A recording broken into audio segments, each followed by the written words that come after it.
Camera बिल्कुल सीधा रखना है, ठीक है टेढ़ा नहीं। चलो हुण असीं अपनी कॉपी ते लिखिए साडा हुण कंडेंस्ड मैटर फिजिक्स दा यूनिट 2 का एक बड़ा इंपॉर्टेंट टॉपिक है किहड़ा है एटॉमिक स्कैटरिंग फैक्टर, ठीक है। पहला थोड़ी जी इंट्रोडक्शन पढ़ ली थी असीं इस यूनिट दे विच की पढ़िया सी,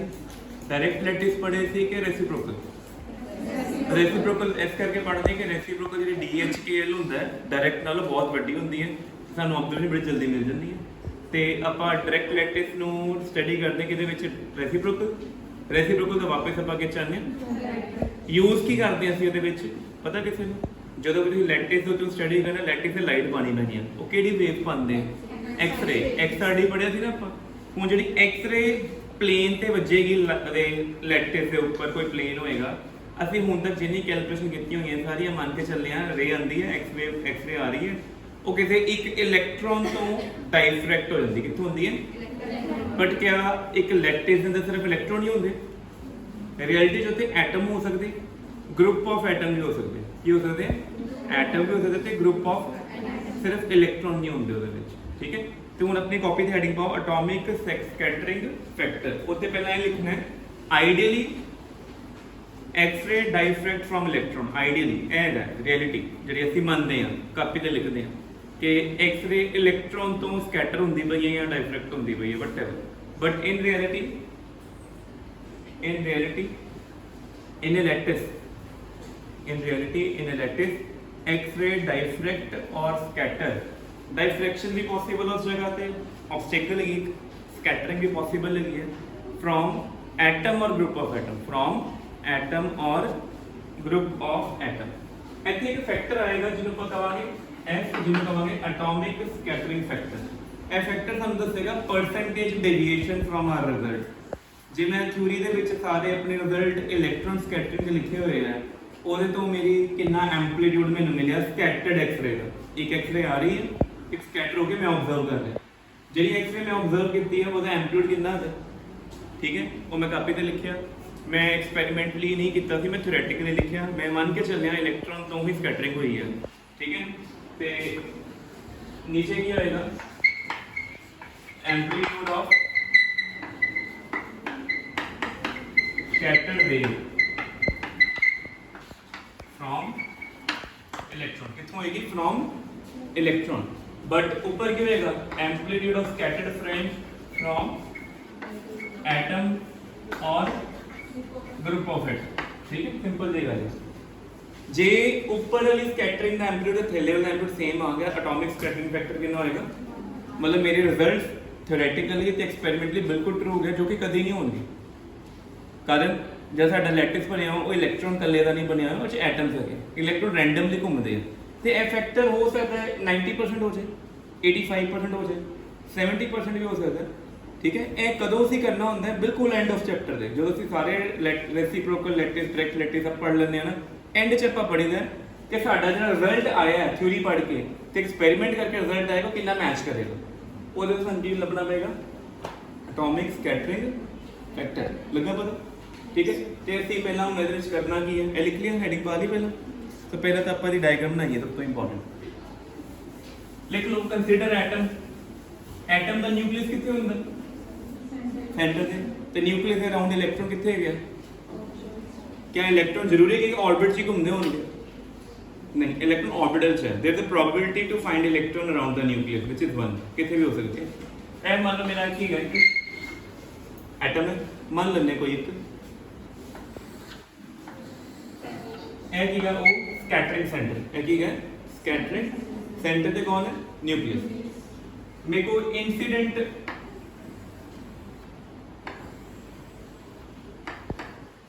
एक्सरे ਇਹ ਕਿਹੜਾ ਹੈ ਤੁਹਾਨੂੰ ਪਤਾ ਵੇਵ ਫਰੰਟ ਕੀ ਹੁੰਦਾ, ਵੇਵ ਫਰੰਟ ਪਤਾ ਕੀ ਹੁੰਦਾ, it is a continuous path, rays ਆਉਂਦੀ ਪਈਆਂ ਕਿਸੇ ਨੀਅਰ ਬਾਈ ਪੁਆਇੰਟ ਤੋਂ ਕਿ ਇਨਫਿਨਿਟੀ ਤੋਂ, ਰੇਜ਼ की पैरेलल है ना एक पैरेलल वेव फ्रंट होएगा ਇੱਥੇ। ਹੁਣ पैरेलल वेव फ्रंट वास्ते सोर्स ऑफ लाइट किथे रखना पड़ेगा, दो तरीके यहाँ तक किथे रखो इनफिनिटी ते, दूजा तरीका की है ਤੁਸੀਂ ਇੱਥੇ ਰਸਤੇ ਦੇ ਵਿੱਚ ਕੀ ਕਰੋ ਇੱਕ ਕਨਵੈਕਸ ਲੈਂਸ ਲਾ ਦਿਓ, ਉਹਦੇ ਫੋਕਸ ਤੇ ਸੋਰਸ ਰੱਖੋ ਤਾਂ ਲਾਈਟ ਰੇ ਆਫਟਰ ਰਿਫਲੈਕਸ਼ਨ ਕੀ ਹੋ ਜਾਏਗੀ ਪੈਰਲਲ ਹੋ ਜਾਏਗੀ, ਇਹ ਚੀਜ਼ ਹੁੰਦੀ ਹੈ ਨਾ। तो लैब ਦੇ ਵਿੱਚ ਜਦੋਂ ਵੀ ਅਸੀਂ ਇਨਫਾਈਨਾਈਟ ਸੈਪਰੇਸ਼ਨ ਵਾਲੇ ਐਕਸਪੈਰੀਮੈਂਟ ਕਰਨੇ ਆ, ਜਿੱਥੇ ਸਾਨੂੰ ਰੇਜ਼ ਇਨਫਾਈਨਾਈਟ ਚਾਹੀਦੀਆਂ, ਦੂਰ ਤੋਂ ਆਵੇਂ, ਪੈਰਲ ਵੇਵਫਰੰਟ ਹੋਵੇ, ਤਾਂ ਆਪਾਂ ਨਹੀਂ ਕਰਦੇ ਸੋਰਸ ਨੂੰ ਬੜੀ ਦੂਰ ਰੱਖ ਦਿੰਦੇ ਆ। ਆਪਾਂ ਕੀ ਕਰਦੇ ਆ, ਸੋਰਸ ਨੂੰ ਇੱਕ ਲੈਂਸ ਤੋਂ ਉਹਦੇ ਫੋਕਸ ਤੇ ਰੱਖ ਦਿੰਦੇ। ਠੀਕ ਹੈ, ਇਹ ਲੱਗਾ ਪਤਾ ਲਾਈਟ। ਹੁਣ ਸੋਰਸ ਕਿਹੜਾ ਹੋਏਗਾ, ਐਕਸ-ਰੇ ਦਾ। ਕਿਹੜਾ ਸੋਰਸ ਹੈਗਾ, ਐਕਸ-ਰੇ ਮਸ਼ੀਨ ਸਾਰਿਆਂ ਨੇ ਦੇਖੀ ਹੋਣੀ ਹੈ, ਹਸਪੀਟਲ ਦੇ ਵਿੱਚ ਹੁੰਦੀ ਹੈ, ਸਾਰੇ ਦੇਖ ਕੇ ਆਏ। तो एक्सरे आ रही है, इस जगह ਤੇ ਇੱਕ ਰੇ ਕਿੱਥੇ ਵੱਜੀ, ਕੈਟਿੰਗ ਸੈਂਟਰ ਤੇ, ਇੱਕ ਸਰਫੇਸ ਤੇ। ਜੇ ਇਹ ਇਲੈਕਟ੍ਰੋਨ ਹੁੰਦਾ ਨਾ ਤੇ ਆ ਸਰਫੇਸ ਨਾ ਹੁੰਦਾ, ਸਿੰਗਲ ਪੁਆਇੰਟ ਹੀ ਹੁੰਦਾ। ਠੀਕ ਹੈ, ਫਿਰ ਆਪਾਂ ਕੱਲੇ ਇਹਨੂੰ ਸਟੱਡੀ ਕਰਦੇ। ਇੱਥੇ ਬਾਕੀ ਸਟੱਡੀ ਕੀਤਾ, ਇਹ ਇੱਕ ਛੋਟਾ ਜਿਹਾ ਵੋਲਿਊਮ ਹੈਗਾ।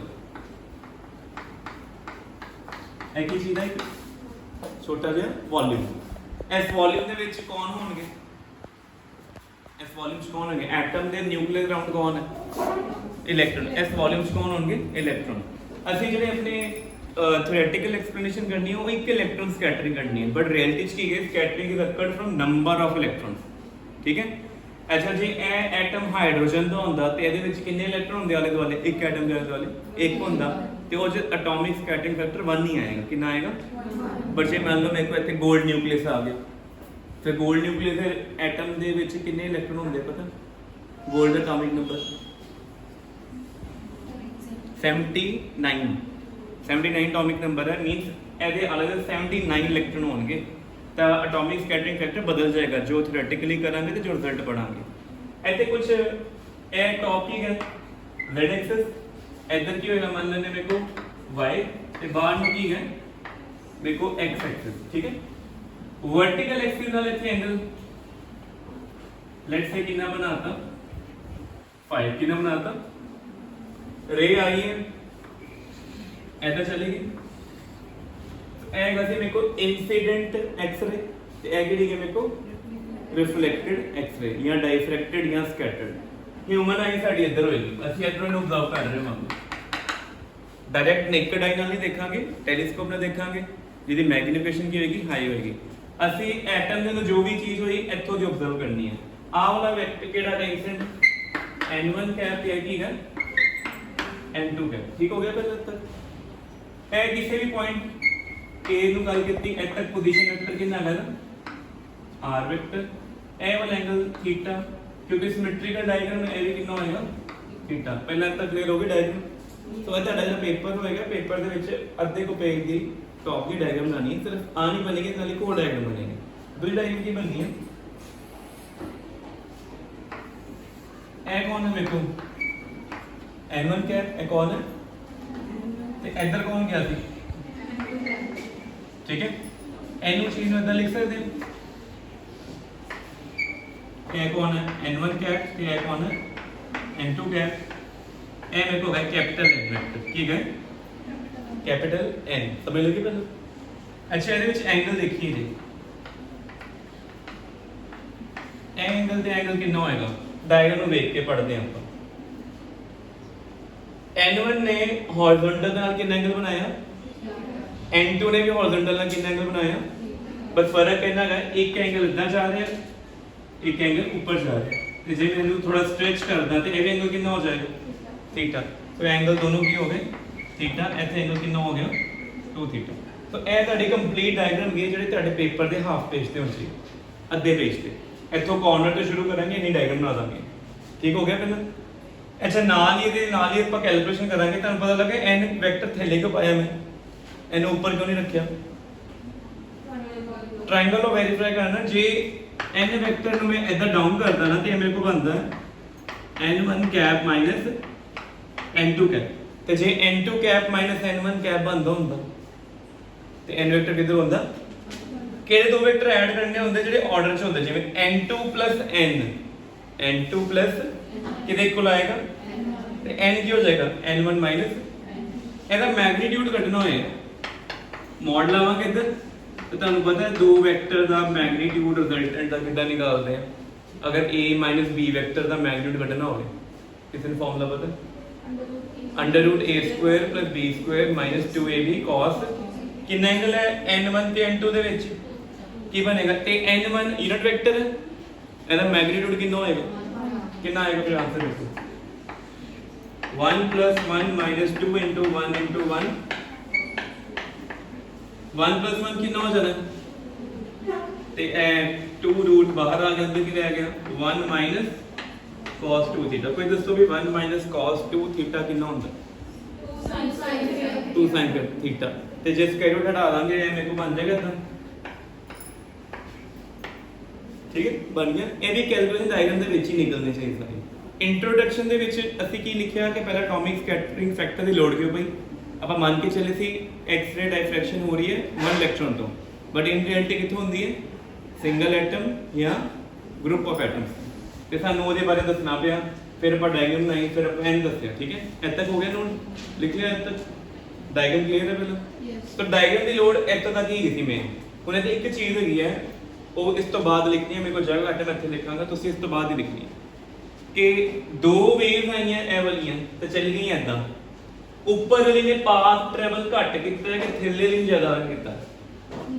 नीचे वाली ने ज्यादा किया, मेरी आई तक पहुंचनी जो लाइट ने, नीचे वाली ने पाथ ट्रैवल की करना है ज्यादा, ऊपर वाली ने की करना है घट करना है। समझ लगी पहला ते पाथ फेज डिफरेंस की आना है। हुन आ वाली वेव नु जनरल इक्वेशन की लिखांगे इदां a e iota omega t minus k r की लिखांगे omega t minus k r कर लो या k dot r, k dot r लिखना। तो पता k डॉट r क्यों लिखा ते k r क्यों लिखा। आ जी वेव आती पई है कोई पर्टिकुलर है कि एक्स एक्सिस से जा रही है या वाई से जा रही है या जेड से जा रही है, कुछ दसिया ए वेव स्पेस दे विच है, किदे विच है स्पेस दा मतलब रैंडमली किथे भी जा सकदी है। ओदा वेव वेक्टर जेड़ा k होएगा, ठीक है, वो कुछ भी हो सकता है i cap plus 2 j cap minus v के cap 1 i cap plus 7 j cap plus 2 k cap, कुछ भी हो सकता है। r वेक्टर की ये जिस लोकेशन पे ਆਪਾਂ वेव हिट करा रहे हैं, किस जगह पे है, देखो इतो पोजीशन वेक्टर आ रहा है ना, ऐसे क्या आया इक्वेशन जनरल लगे पता। जनरल इक्वेशन वेव दी यही होती है। जब वेव ट्रैवल करके के चली जाएगी फर्क किस चीज आएगा,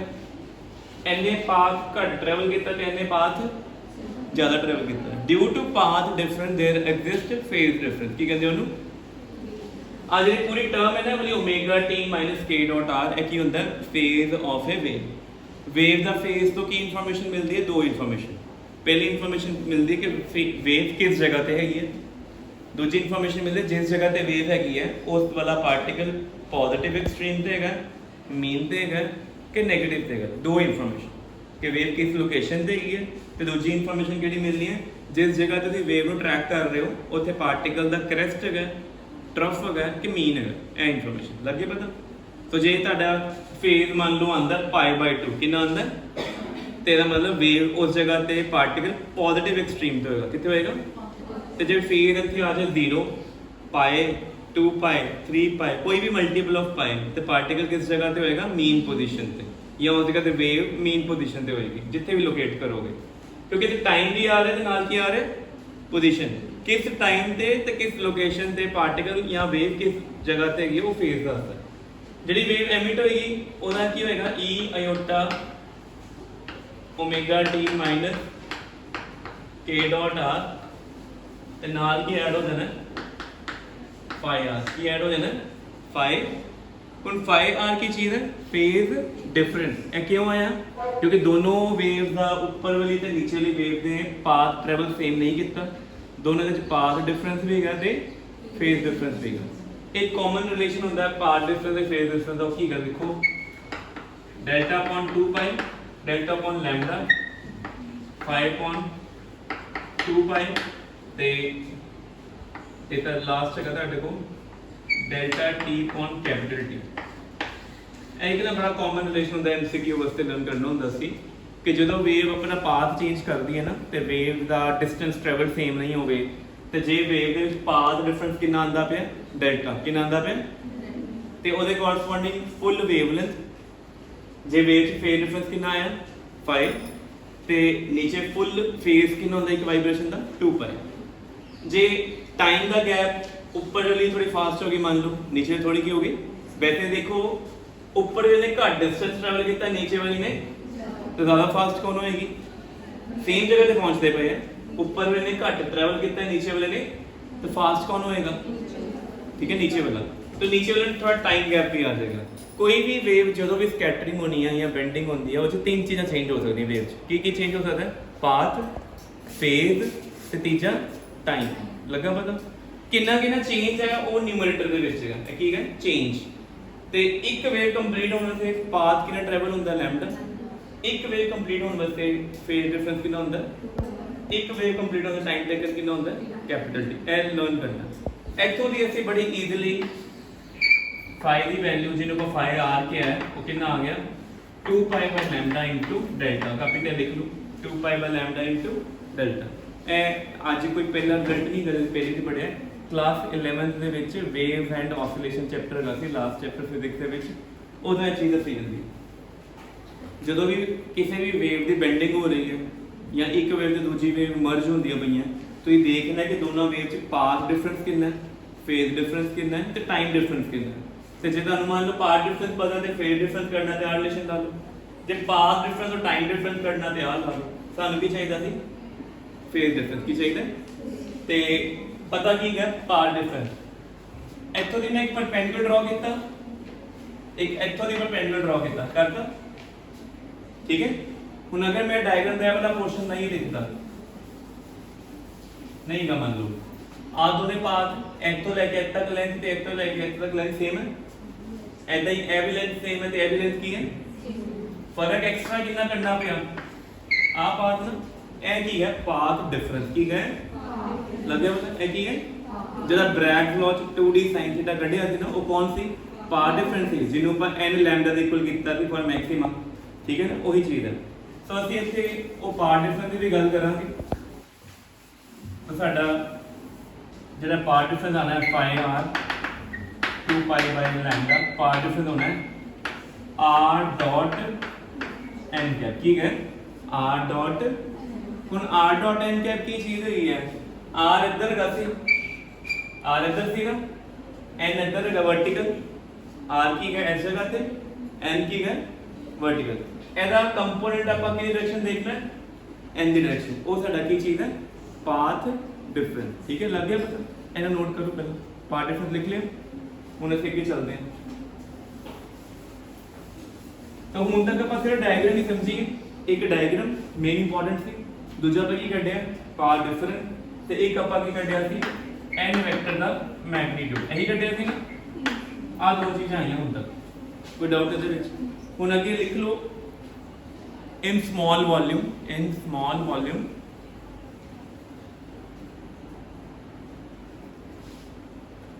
number of electron ਕੱਢਨੇ ਹੋਣ number of electron ਕਿੱਦਾਂ ਕੱਢਾਂਗੇ ਸਾਨੂੰ ਕਰੰਟ ਡੈਂਸਿਟੀ ਪਤਾ ਰੋ ਕੀ ਹੁੰਦੀ ਹੈ ਚਾਰਜ ਡੈਂਸਿਟੀ ਵੋਲਿਊਮ ਚਾਰਜ ਇਹਨੂੰ ਜੇ dv ਨਾਲ ਮਲਟੀਪਲਾਈ ਕਰਾਂਗੇ ਤਾਂ ਛੋਟੇ dq ਚਾਰਜ ਆ ਜਾਏਗਾ ਜਿਹੜਾ ਆਪਾਂ ਕੋਨ ਬਣਾਇਆ ਸੀ ਨਾ ਛੋਟਾ ਜਿਹਾ ਸੈਂਟਰ ਰਾਉਂਡ ਉਹ ਕੋਨ ਦਾ ਵੋਲਿਊਮ ਸੀ dv ਕਿੰਨਾ ਵੋਲਿਊਮ ਸੀ ਉਸ ਵੋਲਿਊਮ ਦੇ ਵਿੱਚ ਕਿੰਨੇ ਨੰਬਰ ਆਫ ਚਾਰजेस ਹੈਗੀਆਂ ਕਿੰਨਾ ਟੋਟਲ ਚਾਰਜ ਹੈ ਕਿੱਦਾਂ ਕੱਢਾਂਗੇ ਚਾਰਜ ਡੈਂਸਿਟੀ ਨੂੰ ਸਮਾਲ ਵੋਲਿਊਮ ਦੇ ਨਾਲ ਕੀ ਕਰਾਂਗੇ ਮਲਟੀਪਲਾਈ ਲਿਖ ਲਓ ਪਹਿਲਾਂ ਠੀਕ ਹੈ ਦੈਨ ਇਹ ਲਿਖੋ number of charges in small volume dv ਲਿਖ ਲਓ ਨੰਬਰ ਆਫ ਚਾਰजेस ਜਾਂ ਟੋਟਲ ਚਾਰਜ ਲਿਖ ਦੇਣਾ ਟੋਟਲ ਚਾਰਜ ਇਨ ਸਮਾਲ ਵੋਲਿਊਮ dv ਉਹ ਇਹਨਾਂ ਲਿਖ ਲਓ dq equal to rho dv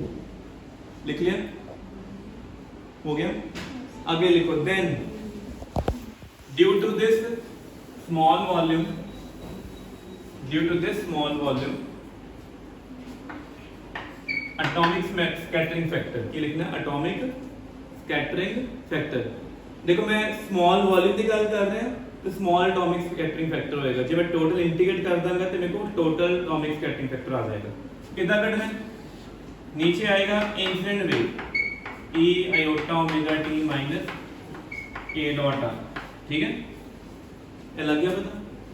ਇਹ ਕਦੋਂ ਵਾਸੀ ਇਨਸੀਡੈਂਟ ਆ ਰਹੇ ਇਨਸੀਡੈਂਟ ਕਿਹਦੇ ਵਾਸਤੇ ਆ ਰਹੀ ਸਿੰਗਲ ਇਲੈਕਟ੍ਰੋਨ ਸਕੈਟਰ ਹੋਣ ਵਾਸਤੇ ਬਟ ਰਿਐਲਿਟੀ 'ਚ ਕੀ ਹੋਇਆ ਜਿਹੜੀ ਵੇਵ ਆਈਆਂ ਉਹਨਾਂ ਨੇ ਇੱਕ ਵੋਲਿਊਮ ਜਿਹੜਾ ਕਿ ਮੈਂ ਵੋਲਿਊਮ ਡਰਾ ਕੀਤਾ ਸੀ ਨਾ ਇਹ ਵਾਲਾ ਔਨ ਬਣਾਇਆ ਸੀ ਇਸ ਵੋਲਿਊਮ ਤੇ ਹਿੱਟ ਕਰਨਾ ਪਿਆ ਉਸ ਵੋਲਿਊਮ ਦੇ ਵਿੱਚ ਸਕੈਟਰਡ ਕਿੰਨਾ ਹੋਇਆ e iota omega t minus k dot r plus phi r ਤੇ small volume rho dv ਇਹ ਨਾਲ ਮਲਟੀਪਲਾਈ ਕਰਨਾ ਇਹ ਲਿਖੋ ਪਹਿਲਾਂ ਐਕਸਪ੍ਰੈਸ਼ਨ ਸੋ ਐਟੋਮਿਕ ਸਕੈਟਰਿੰਗ ਫੈਕਟਰ ਹੈ ਕਿਹੜਾ ਹੈ ਛੋਟਾ ਹੈ ਕਿਉਂ ਛੋਟਾ ਹੈ ਅਸੀਂ ਇੱਕ ਛੋਟੇ ਵੋਲਿਊਮ ਦੀ ਗੱਲ ਕਰਦੇ पूरे एटम वास्ते सानू की करना पेगा डिफरेंशिएट के इंटीग्रेट इंटीग्रेट करांगे छोटे पार्ट दे विच इंसिडेंट कितनी वेव आई है ए ओदा इंसिडेंट वेव है एम्पलीट्यूड ते ए ऊपर किदा है स्कैटर्ड दा स्कैटर्ड नु कितना मल्टीप्लाई किया वाई रो डी भी क्यों मल्टीप्लाई किया क्योंकि मैं एटॉमिक स्कैटरिंग फैक्टर सिर्फ इस वॉल्यूम तो कटदा पिया कितों कटदा पिया जे मैं टोटल च कटना होंदा फिर मैं रो डी वी नाल मल्टीप्लाई नहीं करना पैना ठीक है इतना तक हो गया कि अच्छा एक चीज नोट करना ना के चेंज होंदा पे ते ना ओमेगा लगा पता पहला ना के चेंज होया ते ना ओमेगा तो वैसे नहीं चेंज होना किसी वेव वास्ते ਜਿਹੜੀ ਫ੍ਰੀਕੁਐਂਸੀ ਹੁੰਦੀ ਕਿਸੇ ਵੀ ਵੇਵ ਦੀ ਉਹਦਾ ਫਿੰਗਰਪ੍ਰਿੰਟ ਹੁੰਦਾ ਸੁਣੇਗਾ ਜੀ ਠੀਕ ਹੈ frequency of a wave is its fingerprint it never changes ਜਿੰਨੀ ਮਰਜ਼ੀ ਸਕੈਟਰਿੰਗ ਜਿੰਨੀ ਮਰਜ਼ੀ ਡਾਇਫਰੈਕਸ਼ਨ ਹੋ ਜਾਵੇ ਓਮੇਗਾ ਕਦੀ ਨਹੀਂ ਚੇਂਜ ਹੁੰਦਾ ਇਹਨਾਂ 'ਚ ਕੁਝ ਕਾਮਨ ਹੈ ਕਿ ਕਟਿੰਗ ਹੋ ਰਹੀ ਹੈ ਦੇਖੋ अगर ए ना ले देख लिए e iota omega t minus k dot ऊपर ये सेम चीज है एंड कैंसिल होके कटिंग हो जाएगी बचेगा मेरे को e आयोटा phi r ਤੇ rho dv ठीक है ਤੇ phi r ਨਾਲ ਹੀ ਲਾਈਟ ਦੇਖੋ ਕੀ ਕੱਢਿਆ ਸੀ ਆਪਾਂ phi r Ki C 2 pi by lambda r dot n ਸੀ ਨਾ r dot ਹੁਣ r ਇੱਧਰ n ਹੈਗਾ ਠੀਕ ਹੈ दो एंगल कितना होगा 5 तो r डॉट n की बनेगा 2 pi by lambda r n cos phi ठीक है तो n की वैल्यू कितनी कड्डी हुई है 2 sin थीटा लिख लो साइड पे नु क्या बन जाना 4 pi sin theta cos lambda r cos phi ਇਹਨੂੰ ਮਿਊ ਕਹਿ ਦੋ ਕਿਉਂਕਿ ਹਜੇ ਦਾ ਕੰਮ ਨਹੀਂ ਆਣਾ ਐਂਡ ਚ ਦਾ ਕੰਮ ਆਏਗਾ ਤਾਂ ਸਾਡੇ ਕੋਲ ਜਿਹੜਾ phi r ਹੋਏਗਾ ਉਹ ਕਿੰਨਾ ਆਏਗਾ ਮਿਊ r cos phi ਠੀਕ ਹੈ ਕੋਈ ਗੱਲ ਇੰਨੀ ਵੀ ਗਰਮੀ ਨਹੀਂ ਤਾਂ ਜਦੋਂ ਮੈਨੂੰ ਲੱਗਦੀ ਪਈ ਫਿਰ ਮੈਂ ਤੁਹਾਡੇ ਪਿੱਛੇ ਖਲੋਤਾ ਹਾਂ ਠੀਕ ਹੈ ਕੋਈ ਗੱਲ ਨਹੀਂ ਜਿੰਨਾ ਧਿਆਨ ਦੋਗੇ ਨਾ ਗਰਮੀ ਚ ਉਹਨੇ ਪੜ੍ਹਾਈ ਘੱਟ ਆਉਂਦੀ ਹੈ ਠੀਕ ਹੈ ਬੱਚਿਆਂ ਨੂੰ ਤਾਂ ਪੱਖਾ ਬੰਦ ਕਰਕੇ ਪੜ੍ਹਨਾ ਚਾਹੀਦਾ ਨੀਂਦ ਨਹੀਂ ਆਉਂਦੀ ਇਹ ਬਾਕੀਆਂ ਨੂੰ ਨਹੀਂ ਬੰਦ ਚਲੋ ਬਾਕੀਆਂ ਨੂੰ ਨਹੀਂ ਬੰਦ ਕਰਨੀ ਠੀਕ ਹੈ चलो इतना हो गया नोट पहला ठीक है सो इतने तक हम तक की कर लिया स्मॉल एटॉमिक स्कैटरिंग फैक्टर कटे ठीक है इन्ना करन दा पेपर दे विच 10 नंबर च 5 नंबर मिलने इतने तक ले आंदा पर कंडीशन है कि डायग्राम बहुत बढ़िया होनी चाहिए डायग्राम पेंसिल ते पेन दे कंट्रास्ट नाल बनानी है प्योर पेंसिल नहीं यूज करनी ते सिंगल प्योर पेन नहीं यूज करनी ठीक है लगा पता डायग्राम बड़ी अद्धे पेज की होनी चाहिए है जो डायग्राम मैं बनाई थी नाल दो छोटे डायग्राम दी एन दी कैलकुलेट इकट्ठी करनी है ठीक है इतना हो गया सर हुन इच वैल्यू पुट करो दोस्तों करिए हुन बुक दे विच ना हुन तुसी कोई भी बुक पढ़ोगे डीवी दी वैल्यू डायरेक्ट दस्सी हुई है सीधी इंटीग्रेशन भी सीधी कीती है पर सीधे नहीं करना काम पर सारा काम करांगे क्रैमिंग नहीं करनी इतना हो गया ठीक है अच्छा phi r दी वैल्यू पुट करो की बनेगा e आयोटा म्यू r नाल की आ गया cos phi rho dv तो बेटे उन्हें दी df दी इंटीग्रेशन करनी है dv की है dv की चीज है स्मॉल वॉल्यूम वॉल्यूम ਨੂੰ ਇੰਟੀਗ੍ਰੇਟ ਕਰਨਾ ਤੁਸੀਂ ਕੈਲਕੂਲਸ ਦੇ ਵਿੱਚ ਡਬਲ ਟ੍ਰਿਪਲ ਇੰਟੀਗਰਲ ਪੜ੍ਹੇ ਹੋਏ ਆ ਵॉल्यूम ਦੀ ਇੰਟੀਗ੍ਰੇਸ਼ਨ ਕਿੱਦਾਂ ਕਰੀਦੀ ਹੈ ਟ੍ਰਿਪਲ ਇੰਟੀਗਰਲ ਜੇ ਤਾਂ ਮੇਰਾ ਵॉल्यूम dx dy ਤੇ dz ਹੋਇਆ ਤੇ ਮੈਨੂੰ x y ਤੇ z ਦੀ ਇੰਟੀਗ੍ਰੇਸ਼ਨ ਕਰਨੀ ਪੈਣੀ ਹੈ ਬਟ ਆ ਜਿਹੜਾ ਮੇਰਾ ਸੈਟਅਪ ਬਣਿਆ ਉਹ ਸਫੈਰਿਕਲ ਸਿਮੈਟ੍ਰਿਕਲ ਹੈ ਕੀ ਹੈ ਸਫੈਰਿਕਲ ਵੇਵ ਜਿਹੜੀ ਆਂਦੀ ਪਈ ਹੈ ਉਹ ਸਿਰਫ ਐਦਾਂ ਨਹੀਂ ਜਾਂਦੀ ਉਹ ਸਾਰੇ ਪਾਸੇ ਜਾਏਗੀ मैं सिर्फ इक्वल पासे एंगल देख रहा बट एक्चुअली वेव डाइफ्रैक्ट हो गए चारों पासे जाती पई है तो सिमेट्री केड़ी है सफेरिकल सिमेट्री हुन सफेरिकल सिमेट्री तो पहले डीवी नु एक्सप्रेस करना पैना जड़ा बच्चा डायग्राम बना के डीवी नु एक्सप्रेस करेगा ओदे नंबर ज्यादा आ गए जे डायरेक्ट डीवी लिख देता नंबर की है घट मिलने ऐसे कहता ना क्यों एक नवी डायग्राम बनानी हुन सारे कॉपी से बना दिए विजिबल है पूरा क्लीन ठीक है जे फोकस करता है तो कोल लाइन कैमरा ठीक है बता आंदा मैं इधर साडा की होंदा है y इधर कौन होंदा है x के ऊपर कौन होंदा है मान लो इथे कोई छोटा जा वॉल्यूम है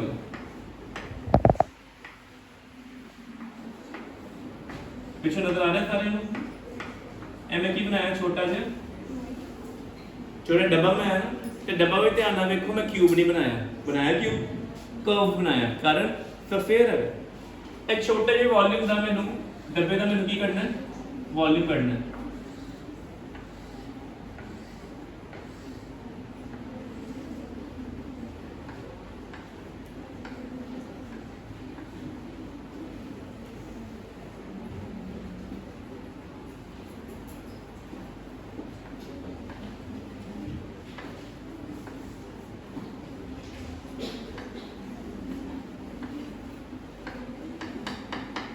ਇਹਦਾ ਪਲੇਨ ਹੋ ਗਿਆ ਠੀਕ ਹੈ ਕੀ ਕੀਤਾ ਮੈਂ ਆ ਸਮਾਲ ਵੋਲਿਊਮ ਟੌਪ ਤੇ ਉਹਦੀ ਸ਼ੈਡੋ ਨੀਚੇ ਪੈਂਦੀ ਵੀ ਕੀ ਪੈਂਦੀ ਵੀ ਸ਼ੈਡੋ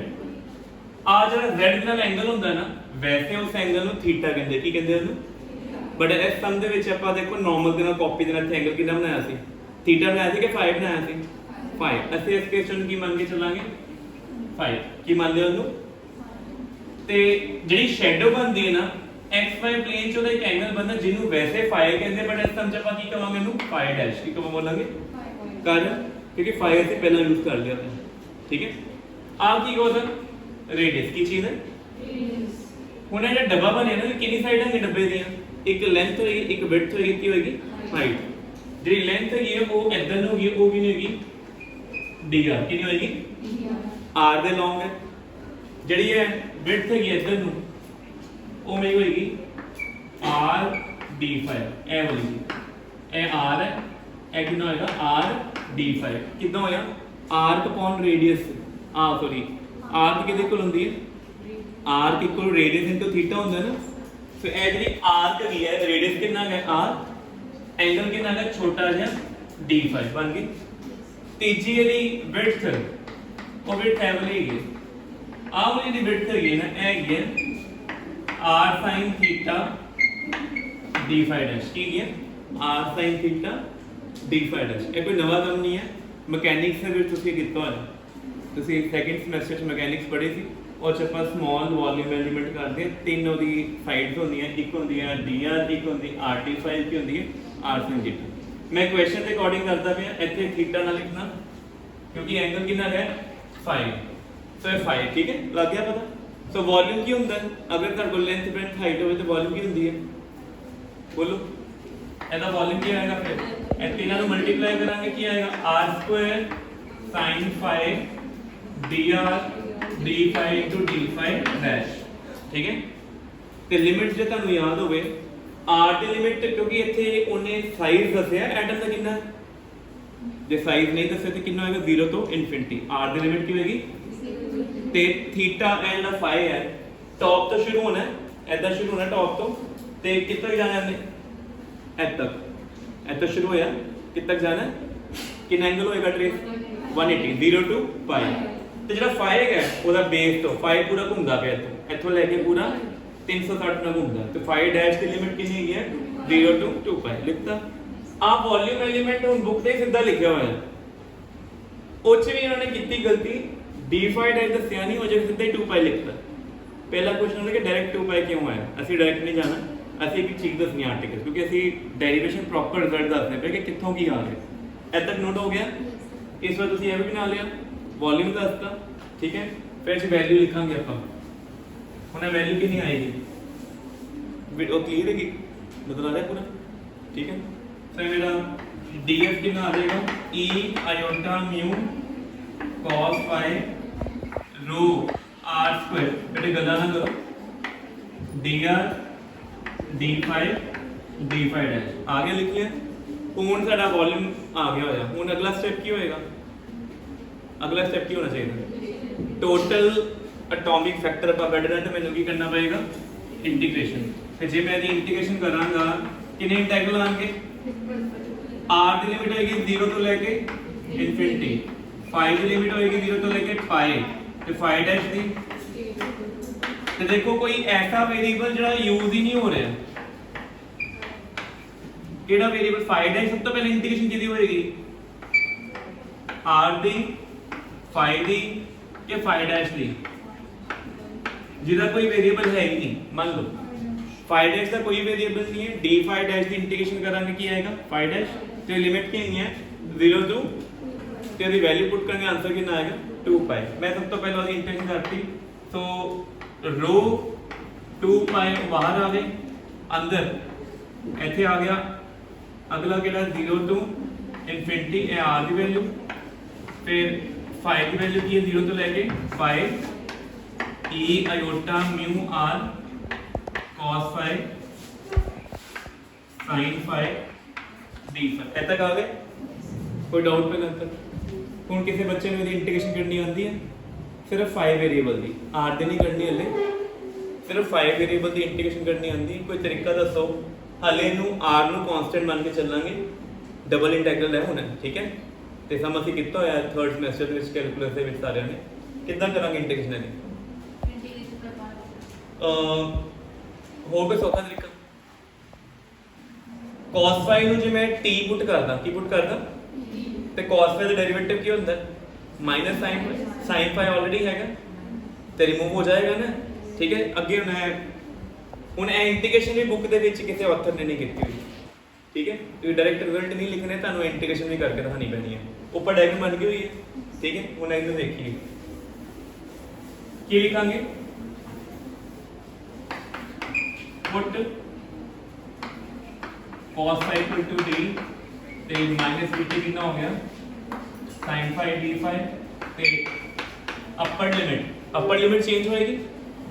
जे cos ਦੇ ਵਿੱਚ पाई पुट करेंगे कितना आएगा बोलो, cos पाई कितना आएगा -1। लोअर लिमिट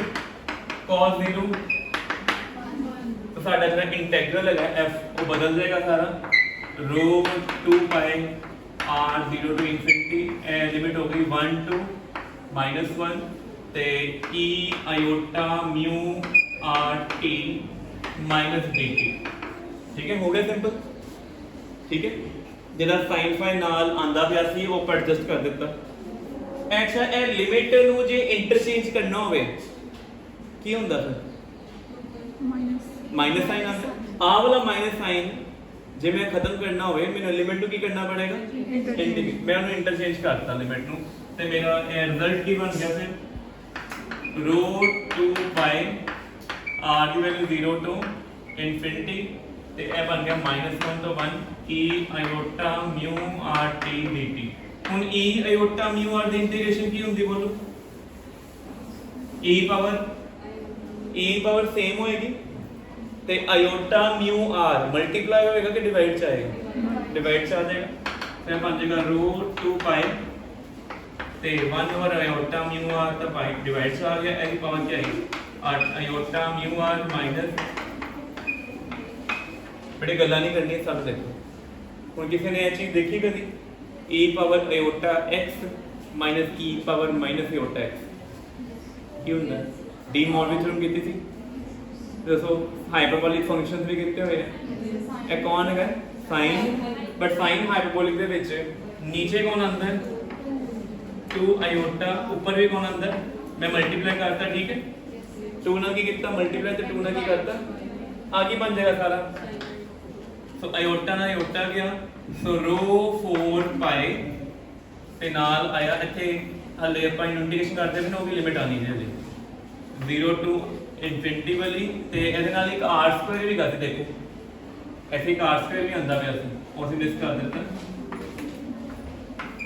r ਸਕੁਅਰ ਵੀ ਆਣਾ rho 4 pi r square sin mu r by ਇਹ ਤੱਕ ਤੁਹਾਡੀ ਨਾ ਉਹ ਐਟੋਮਿਕ ਸਕੈਟਰਿੰਗ ਫੈਕਟਰ ਆ ਗਿਆ, ਇਹ ਤੁਹਾਡੀ ਪਹਿਲਾ ਰਿਜ਼ਲਟ ਹੈ। ਮਤਲਬ ਜੇ ਅਸੀਂ ਇੱਦਾਂ ਕਰਦੇ ਤੁਹਾਨੂੰ 10 ਨੰਬਰ ਚੋਂ 9 ਨੰਬਰ ਤਾਂ ਆਰਾਮ ਨਾਲ ਮਿਲ ਜਾਣਗੇ। ਇੱਕ ਛੋਟਾ ਜਿਹਾ ਲਾਸਟ ਕਨਕਲੂਡਿੰਗ ਪਾਰਟ ਰਹਿ ਗਿਆ, ਠੀਕ ਹੈ। ਉਹ ਪਾਰਟ ਕੀ ਹੈ ਕਿ ਜਦੋਂ ਵੀ ਅਸੀਂ ਆਪਟਿਕਸ ਪੜ੍ਹਦੇ ਹਾਂ ਨਾ, ਜਿੰਨੇ ਵੀ ਐਂਗਲ ਹੁੰਦੇ ਸਾਡੇ ਕੋਲ ਸਾਰੇ ਲਾਰਜ ਐਂਗਲ ਹੁੰਦੇ ਕਿ ਸਮਾਲ ਐਂਗਲ, क्योंकि इंटरप्लेनिंग स्पेसिंग बहुत घट है, 0.9 एंगस्ट्रॉम स्पेसिंग है अप्रोक्सीमेटली, ਜਿਹੜੇ एंगल ਬਣਨਗੇ बहुत छोटे होंगे, ठीक है। ਉਹਦੇ ਛੋਟੇ ਹੁੰਦਾ मतलब ਕੀ ਹੋਏਗਾ, म्यू कौन सी ਪਿੱਛੇ ਦੇਖੋ ਕਿੰਨਾ ਲੈਟ ਕੀਤਾ ਸੀ म्यू, तो म्यू ਸਾਡੇ ਕੋਲ ਕਿੰਨਾ ਸੀਗਾ ਕੀ ਕਿਉਂ ਕੀਤਾ ਸੀ ਆਪਾਂ 4 ਪਾਈ ਬਾਈ ਲੈਂਡਾ ਇਨਟੂ sin ਥੀਟਾ, ਐ ਸੀ ਨਾ म्यू। वेवलेंथ ਦਾ ਜੋ ਵੀ ਲਾਈਟ ਦੀ ਹੈਗੀ ਹੈ 4 पाई चेंज नहीं होना, अगर एंगल छोटे है, अगर एंगल स्मॉल है sin थीटा किने अप्रोच कर जाएगा, अगर थीटा स्मॉल होवे sin 0 0 ਹੁਣ ਧਿਆਨ ਨਾਲ ਦੱਸੋ ਇਹਦਾ डिनोमिनेटर भी स्मॉल है, आ एंगल भी स्मॉल है, ਤੇ ਕਲਾਸ 11 ਦੇ ਵਿੱਚ ਪੜਿਆ ਹੋਇਆ ਹੈ ਕਿ sin x by x when x approaches to 0 ਕਿੰਨਾ ਹੁੰਦਾ ਹੈ 1 ਤੇ ਉਹੀ ਚੀਜ਼ ਨਾ ਕਰਕੇ ਆ ਕਿੰਨਾ ਹੋ ਜਾਏਗਾ ਮੇਰੇ ਕੋ 1 ਹੋ ਗਿਆ ਕੋਈ ਡਾਊਟ ਹੈ ਇਹਦੇ ਵਿੱਚ ਆਪਾਂ ਲਿਖ ਦਾਂਗੇ ਸਪੈਸ਼ਲ ਕੇਸ ਦੇ ਵਿੱਚ ਆ ਬਚਿਆ ਕਿ ਮੇਰੇ ਕੋ charge density into 4 pi r charge density into ਇਹ ਕੀ ਚੀਜ਼ ਹੈਗੀ ਹੈ charge density to 4 pi r square ਕੀ ਹੁੰਦਾ 4 पाई का सरफेस एरिया ना